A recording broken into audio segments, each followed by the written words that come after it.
সবাই ভালো আছো তো?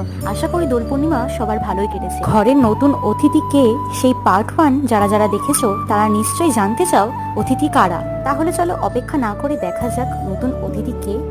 দোল পূর্ণিমায় আমাদের ঘরে সামান্য পুজোর আয়োজন হয়েছিল আর নতুন অতিথিদের আগমন হয়েছিল। যেই নতুন সিংহাসনটা কিনে দেখিয়েছিলাম সেখানে শ্রী রামকৃষ্ণ ও শারদাময়ী প্রতিষ্ঠান করেছিলাম। আমি আর মা মিলেই সামান্য পুজোর আয়োজন করেছিলাম। কেমন করে সাজিয়েছিলাম সেই ভিডিওগুলোই তোমাদের সাথে শেয়ার করে নিলাম। সিংহাসন সেট করার যে প্রথম ভিডিওটা বানিয়েছিলাম সেটা যারা এখনো দেখোনি তাড়াতাড়ি গিয়ে দেখে আসো। আর এরকমই নিত্য নতুন ভিডিও পেতে আমার চ্যানেলটা তাড়াতাড়ি সাবস্ক্রাইব করে নাও।